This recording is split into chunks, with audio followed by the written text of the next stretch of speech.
Welcome to today's webinar regarding detector development for advanced electron microscopy. Before we get started, I would like to cover a few housekeeping items. If you have questions, please submit through the question pane on your console. Any issue regarding connectivity and webinar viewing will be addressed immediately. We will attempt to answer any question for the speaker at the end of the presentation. If we do not get your question, we will follow up via email after the webinar. Now I would like to introduce the speaker for today's webinar. Josh Lay currently works for Gatan and EDAX as a sales specialist, having joined in 2019. Having studied material science at Swansea University, Josh went on to study for a PhD in functional nanomaterials at the University of Bristol before joining Mantis Deposition Limited, where he worked for 6 years. Additional to electron microscopy techniques such as EBSD, imaging, EDS, and EELS, Josh also has experience in UHV analysis, including SPM and XPS, as well as UHV deposition techniques as a magnetron sputtering and E-beam evaporation. Now over to Josh. Thank you, Mark, and thank you everyone for joining us today. So as Mark mentioned, I'm going to talk about some of the detector development we've done at Gatan over the past few years and how that will help to advance electron microscopy. So as an outline, I'm going to give a very brief history of the transmission electron microscope, just to provide a little bit of context. We're going to look at the problem of electron detection in the microscope and how that can be addressed before I go into giving an overview of the modern detection landscape, and we'll end by having a look at some of the emerging applications that we see from improved detection performance, and we'll finish looking at a couple of advanced techniques as well. So as I said, a very brief history of the transmission electron microscope. I'm going to assume if you've made it this far, you're likely familiar with what a TEM is, but the thing to highlight here is that it's been nearly 100 years since the first TEM was developed, and actually the resolution of early TEMs was very good, and indeed within 15 years 1 nanometer resolution was achieved on the microscope. But it was an awful lot longer before the way we record data became an awful lot easier. So for most of the lifetime of the microscope itself, you had two options for how to record data. You could either expose a photographic film directly, or you could take a photograph of the phosphor screen at the bottom of the microscope. So the thing to highlight here is that transmission electron microscopes, although a lot has developed optically, kind of incrementally, sources have improved, aberration correction has been introduced. The architecture, the detection architecture at the bottom of the microscope is still, in some respects, in its infancy. And as a result, there are still an awful lot of developments going on in how we detect electrons at the bottom of the microscope. So I'm going to go through that history of from when digital imaging systems were introduced to present day and what Gatan has done over that time. So why is electron detection difficult? Again, there are a lot of intuitive reasons for this. Firstly, electrons require a vacuum, and that immediately means that any kind of detection apparatus needs to be vacuum compatible. You can damage your detector. Whatever you're detecting electrons with is going to be bombarded by electrons, which are not the most friendly things. So you need to create a detector that's robust enough to withstand electrons. Damage to your sample, again, if you're taking too long to achieve a decent signal, with a lot of samples, you risk that you're actually going to damage the thing that you're trying to look at in the microscope. Two other considerations that have certainly become relevant in modern times are the fact that electron interactions happen very quickly, and if you want to record those electron interactions, you need a very high-speed sensor to do so. Also, electrons traveling at high speeds at high voltages have large interaction volumes, and as a result, they can create a lot of noise. So the first revolution in digital camera technology, digital camera technology itself is kind of the first revolution in how we recorded data from the transmission electron microscope. There are some examples here of kind of Gatan detectors over the years. They are all based on a similar concept.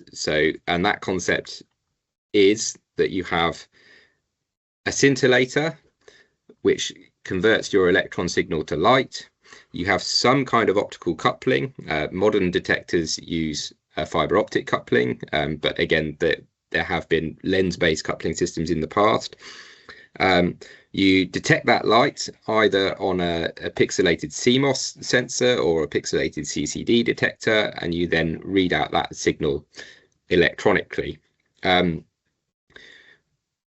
additional thing to note here is obviously when most early digital cameras were designed for light microscopy applications, or just for taking photographs. You could, in theory, take one of those detectors, use a scintillator, convert the signal, and get an image. The Gatan approach has always been different to that for the reason that the point spread function of the electron should be taken into account. And if you want to maximize your signal, have as good signal to noise as possible, you should have a CMOS or CCD sensor where the pixel width is comparable to the point spread function of the electron. That also allows you to have a one-to-one fiber optic coupling between your scintillator and your sensor, which means you're losing as little signal as possible in the conversion step of converting the electron signal to light. Okay, so these are just some examples of kind of Gatan scintillator-based detectors over the years and how they've developed over time. The two principal ways that they developed are we improved pixel resolution first,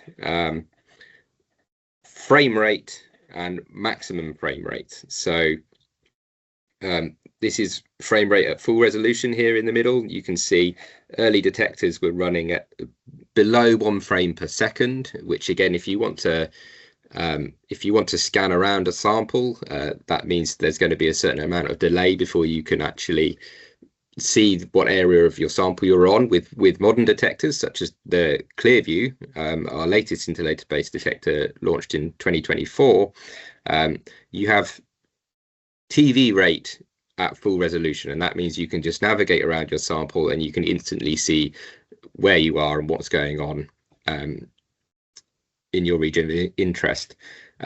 Maximum frame rate is also something that's improved dramatically over time, and again, you can see the Clearview is now able to operate at 1600 frames per second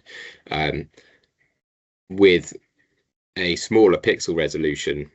So that allows the Clearview to be used not only for 4K by 4K imaging, but also for higher speed diffraction applications.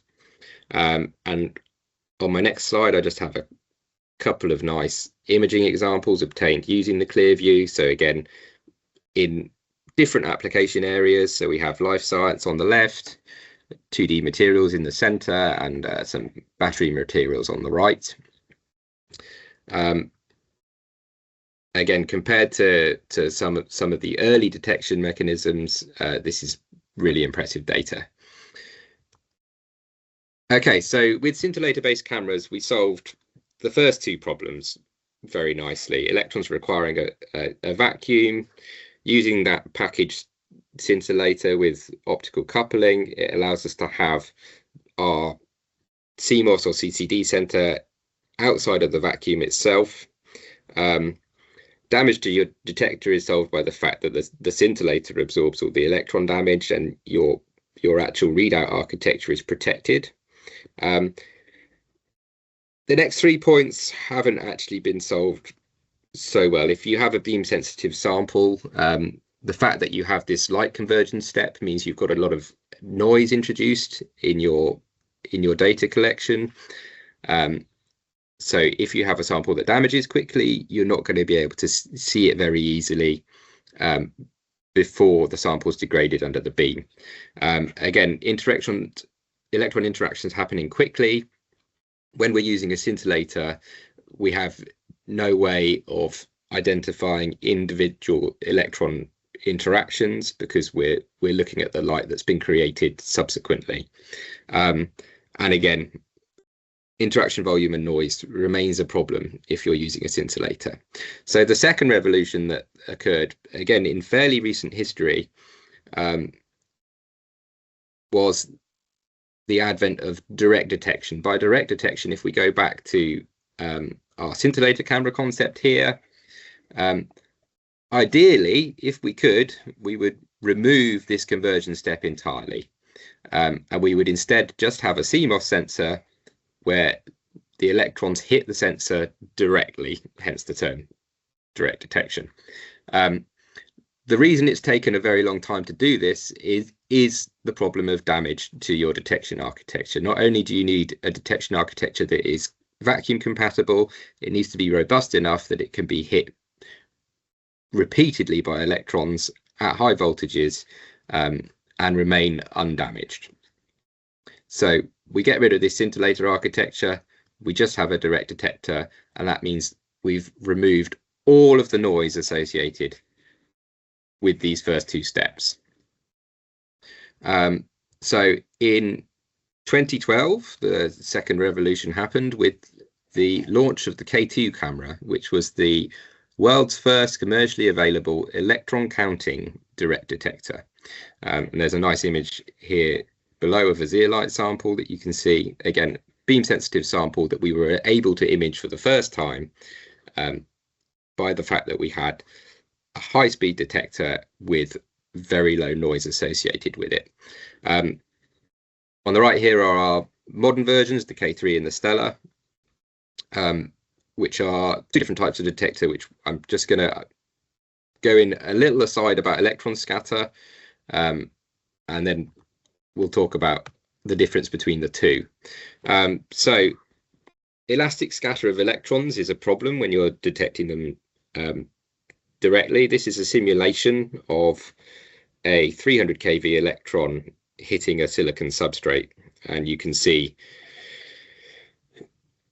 it has the capability of scattering all over the place. And when we're designing a direct detection architecture, we need to come up with a way of managing this scatter, because if we don't, the elastic scatter associated with the electron is going to cause a lot of noise in our signal. There are a few ways you can deal with electron scatter. The first would be to decelerate the electron beam, use lower voltages. There are a number of reasons why this isn't done commonly. Primary reason being that will affect your resolution. You could have transmission on the substrate, so the scattering cross section is limited by the fact that you have a detection architecture at the top, and then most of the electron signal is allowed to transmit through the detection architecture into something else beneath. You could use a very large pixel, so the entire scattering region is contained within a single pixel, and that means you don't get any crosstalk between neighboring pixels. Or you could use substrateless transmission, which is how photographic film has always worked, where again you just have a film suspended with nothing beneath it. That allows your electron to transmit directly through the film, limiting all of the scatter. Another note on scatter is that it's KV sensitive. So again, this is a series of simulations of electrons in amorphous silicon at different KVs. And you can see, obviously, at 300 kV, the scattering cross-section is enormous, in hundreds of microns. But if we go all the way down to 20 kV, it's significantly smaller. And the fact that you get this difference in scattering cross-section across different KVs means that there are actually more than one optimal solution depending on the KV that you're using. So the two solutions that are commonly used are big pixels and back-thin detectors. Gatan is most well known for our back-thin detectors, so the K2 and the K3. These are great for high voltages in particular. The electron just transmits through the pixel, and you don't get any scatter associated as the electrons are allowed to just transmit through. They have very small pixels, meaning that you get very high resolution, and they're able to acquire, the K3 is able to acquire at 1500 frames per second. Hybrid detectors work slightly differently, where you have a very large pixel which is bump bonded to a readout architecture. They in general can go very, very quickly, so 20,000 frames per second is common, but because they have very large pixels, they have a small overall pixel resolution. So again, these detectors are very useful at low kV, where your scattering region is small enough to stay confined within a single pixel. They're also incredibly good for diffraction-based work. Less effective for imaging purposes because your pixel size is limiting your pixel resolution.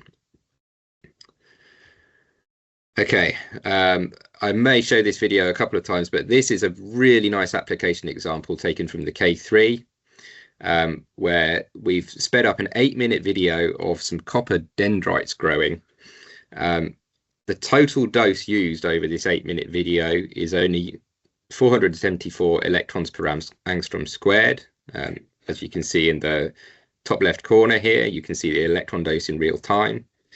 And again, the imaging of a real-time process like this is a very recent and very impressive development that has only been allowed by the fact that we have an electron counting direct detector that is able to operate at the speed and the noise level necessary to observe things in low dose scenarios like this. So again, the ability to study fundamental dynamics in real time is an application that's not been available for a very long amount of time at all. Okay, so the rest of the presentation, I'm going to focus on the Metro camera series, which is what I see as the next step in the development of direct detection. One thing I haven't mentioned about the K3, which remains the state of the art, certainly for high voltage direct detection, it's got an incredibly good field of view. It's an incredibly fast detector. It's still very much the state of the art. It is an incredibly expensive detector.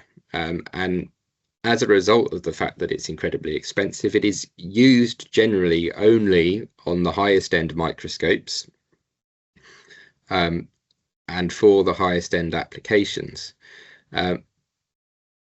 The Metro, in my opinion, is the first step towards us not requiring scintillator-based cameras at all. It is half the price, less than half the price of the K3, but is still incredibly high performance.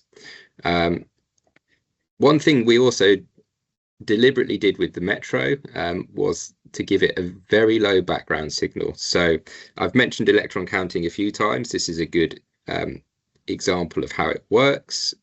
So on the left here, you have a scintillator accumulation with no electron beam on for a one view or a clear view camera, where you can see we've got all this noise accumulated by the fact that we're using a scintillator. With a detector such as the K3 or the Metro, because we were able to count every electron, we can set the sensor to a counting threshold that allows us to have a very low false positive rate. So again, you can tune the sensor to say it will only count an electron if it reads a certain current. On the Metro, that threshold is set a little bit higher so that we don't get any false positives. And you can see from this background data here, we're collecting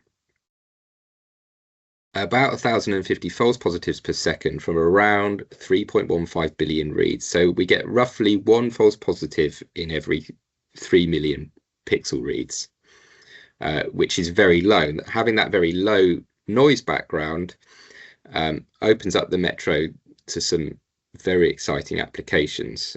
So one thing the Metro is supremely good at is diffraction. You can see here we've got a covalent organic framework, which is highly sensitive to the electron beam. So we're using a very low electron dose of 0.03 electrons per angstrom squared per second. Because the Metro has a very low background noise, we can detect even very weak diffraction spots, such as the one in this blue circle here, with very high signal to noise. So you can see on the chart on the right, that blue electron is this one here. That blue, sorry, the blue diffraction spot is this point here, where we've counted 25 electrons. Again, very high signal to noise.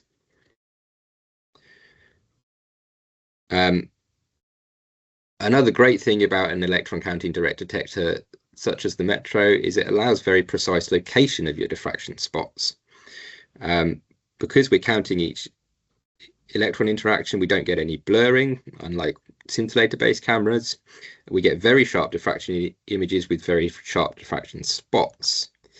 So again, if we look at the cutout here, you can see that you have a very sharp response, and that allows us to locate the diffraction spot within around plus or minus 0.005 angstroms. The dynamic range of the Metro is also incredibly impressive, and another very useful thing for diffraction in particular. So you can see here in this diffraction pattern on a zeolite sample, the center spot has actually reached saturation. So we're not able to count the electrons in the center spot because the dose rate is too high. But if we look at this line profile just next to the center, you can see the central spot here, we've counted about 8,900 electrons, so 980 electrons per pixel.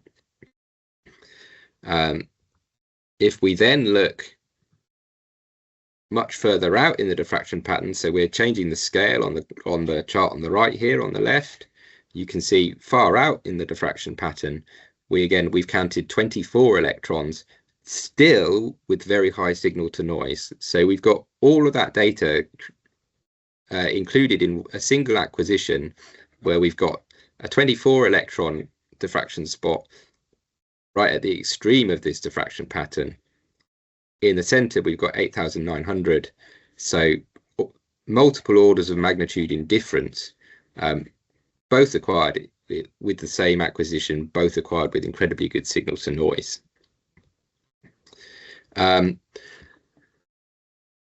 Another thing to highlight about the Metro is that it is possibly the most robust detector we've ever made.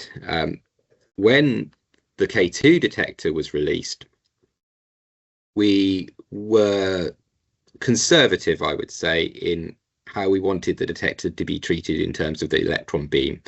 We thought at the time that there was a lifetime electron dose, after which time the sensor would expire and you need to replace it. We were very conservative in our estimate of that, but we still encouraged caution in terms of exposing the sensor to the electron beam. Fast forward to today, the Metro, having a much more robust architecture than the K2 and the K3 after that, allows us to perform diffraction work without being as cautious as we have been in the past. That means that we don't need to use a beam stop for diffraction work. The issue being, if you have a beam stop in, you can't actually see the pattern center directly. We acquire with no beam stop, you can see the pattern center no problem. And again, even if we were using a scintillator-based camera, it's likely that we might need to use a beam stop, but that, as far as we are concerned now, is a thing of the past.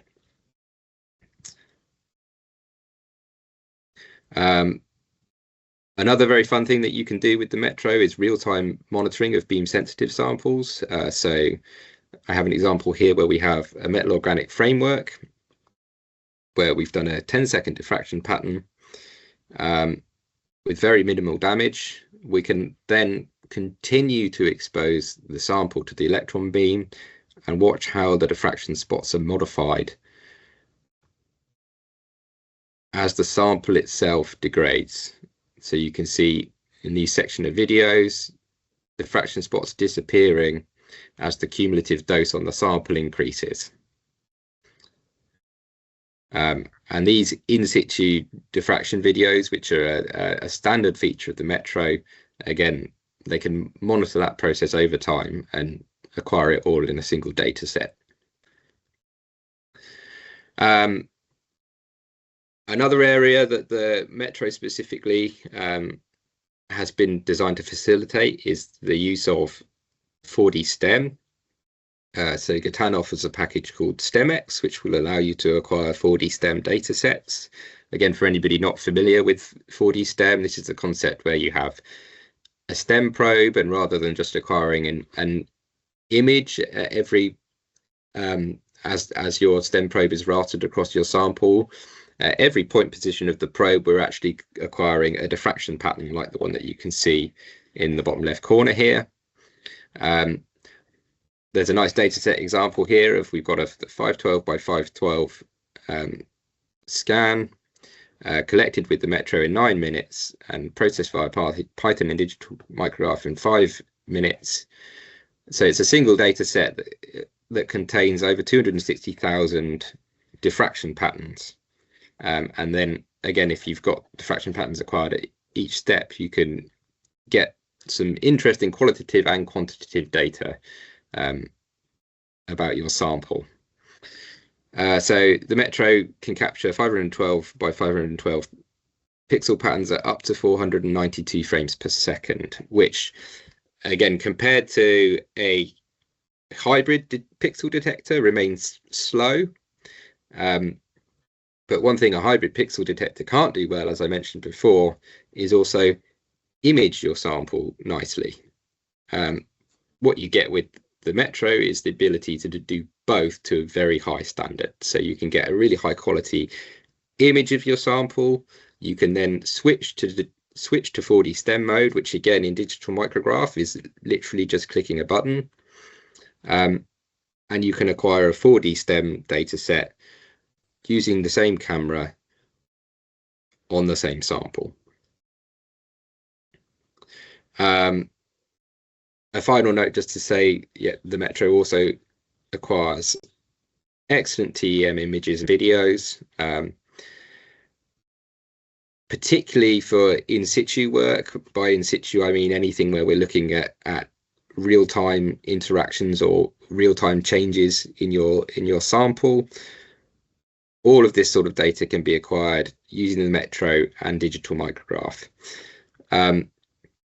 So the real summary message here is that the detector is a key part of your TEM, and electron detection hasn't been easy until very recently. Modern detection hardware in combination with software has unlocked new possibilities for electron microscopy, and the Metro camera specifically provides a really great opportunity to upgrade any existing column, and I really do mean any existing column, to perform advanced microscopy experiments. So if you have a microscope in your lab that is 10 years old but is actually still optically very sound, the Metro is a camera that you can upgrade your microscope with and will actually allow you to acquire really high quality data using a microscope that may not be acquiring cutting edge data right now. Okay, with that, I'd like to finish and just ask if anybody has any questions. Please submit them through the question pane, as highlighted by Mark earlier.